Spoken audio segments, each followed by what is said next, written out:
옛날 어느 작은 마을에 나무꾼과 한 마리의 까마귀가 살고 있었습니다. 이 나무꾼은 마을에서 가장 성실한 사람으로 소문이 자자했는데 매일 아침 일찍 일어나 산에서 나무를 베며 가족을 부양하고 있었습니다. 반면 까마귀는 지혜로 유명한 존재로 마을 사람들은 그의 말을 귀담아 듣곤 했습니다. 어느 날 나무꾼이 언제나처럼 익숙한 나무를 베고 있을 때 하늘을 날던 까마귀가 그의 곁에 내려앉아 물었습니다. 나무꾼, 넌 왜 늘 같은 나무만 베는 거야? 까마귀의 물음은 단순해 보였지만 그 속에는 깊은 의미가 담겨 있었습니다. 나무꾼은 잠시 멈춰 까마귀를 바라보며 대답했습니다. 이 나무들이 가장 튼튼하고 오래가는 제목이기 때문이지. 나무꾼의 대답은 단호하고 확신에 찬 목소리였습니다. 그가 늘 해오던 방식이 있었고 그것은 실패한 적이 없었기 때문에 변화할 필요를 느끼지 못한 것이죠. 하지만 까마귀는 고개를 가로저으며 말했습니다. 그건 틀렸어. 산 너머에 훨씬 더 튼튼한 나무들이 있어.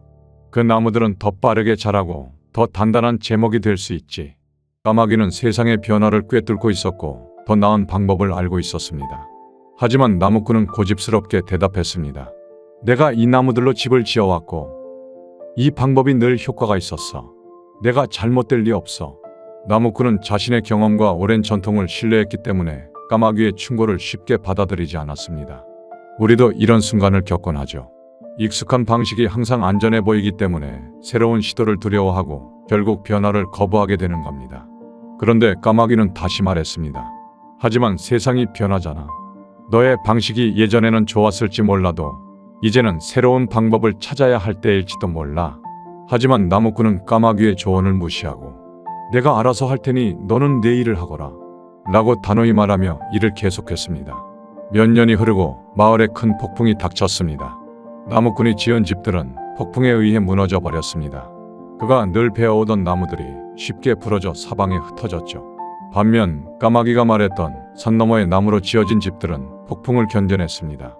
나무꾼은 이 모습을 보고 자신의 고집과 잘못을 깨달았습니다. 그의 방식은 더 이상 시대에 맞지 않았고 변화가 필요했던 것이죠. 고집스럽게 한 가지 방법만을 고수하는 것이 아니라 새로운 정보와 방법을 수용하는 것이 중요하다는 사실을 그는 그제서야 알게 되었습니다. 그 후 나무꾼은 산 너머의 나무들을 베기 시작했습니다. 더 튼튼하고 오래가는 나무들이었고 이를 통해 더욱 안전한 집을 지을 수 있었습니다. 이제는 어떤 폭풍이 오더라도 그의 집은 끄떡없었습니다. 여기서 우리는 중요한 교훈을 얻게 됩니다. 세상은 항상 변하고 있습니다. 그리고 그 변화 속에서 우리가 배우고 적응하지 않는다면 결국 뒤처지게 됩니다. 나무꾼처럼 우리가 가진 방법이 언제나 옳을 수는 없습니다. 새로운 기회와 지식을 받아들이려는 마음이 진정한 성장으로 이어지는 것이죠. 이 이야기에서 까마귀는 지혜와 변화의 상징입니다. 까마귀가 나무꾼에게 충고한 것은 그저 나무를 바꾸라는 간단한 메시지가 아니었습니다. 그것은 세상이 변화하는 만큼 우리도 끊임없이 배워야 한다는 깊은 교훈을 담고 있었습니다. 나무꾼은 자신의 방식에 대해 확신을 가졌지만 결국 변화에 적응하지 못한 결과로 손해를 보았습니다. 하지만 다행히도 그는 늦지 않게 자신의 잘못을 깨닫고 다시 나아갈 수 있었습니다.